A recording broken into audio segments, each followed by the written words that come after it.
All right, I'm here with Chris, who's working on this really cool 1970 Shelby GT350 custom. This one sits on a Rotor Shop Fast Track chassis. It's got an illuminator. It's going to be cool. Slammed on the ground. A little bit of a modern touch, not too much.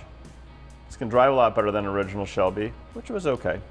Chris, can you tell everybody what you've been doing to the back end of this beauty? Here in the rear section, what we've been doing is we've been fitting all the fiberglass parts and panels together. We've got the rear body panel installed with a couple of section lines to get everything lined up real nice. And what I'm doing is I have built forms here for the fiberglass rear extensions.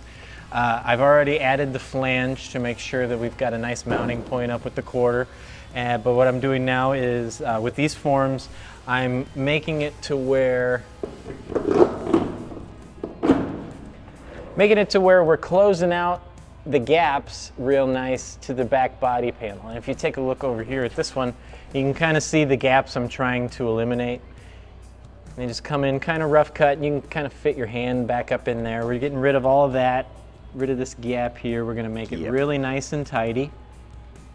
And it's all fiberglass, so it's real easy to cut apart and make do what we want. So that's what I'm doing now is I've got these forms cut and I've got everything prepped. I'm over here cutting fiberglass scrap to be able to add these extensions in, you know, extend it just a little bit to close those gaps and make it fit like it was planned that way, you know? Like butter? Like butter. I don't know if you've ever had butter before, but it's pretty smooth. And it's gonna fit like it would if it were made out of butter? I'm not really sure what you're trying to say.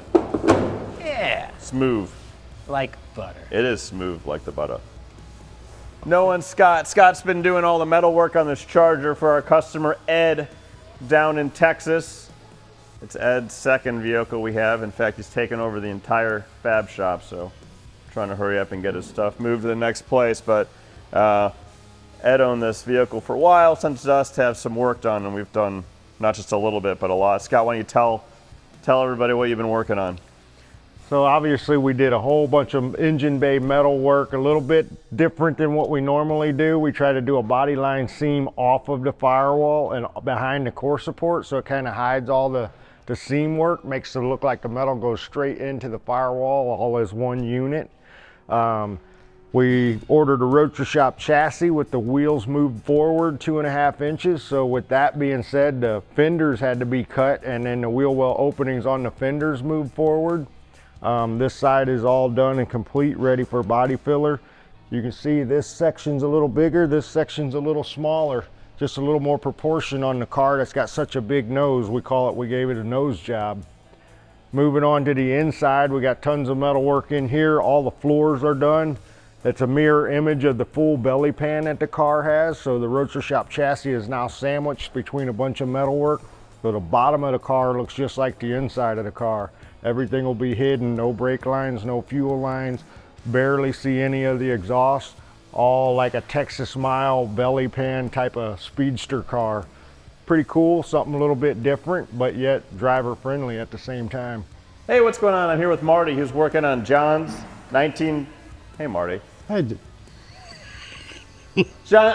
Marty's working on John's 1970 Chevelle. He's pretty much replaced every panel on it. Does that sound about right? Yeah, except for the VIN tag. That didn't really sound good. Maybe don't use that. He's pretty much replaced. He's pretty much replaced. The car was not in great shape, and Marty's pretty much replaced every panel on it. So he's got it going back together. Everything's mocked up. We've got our new spot welder, which produces a nice factory-style spot weld.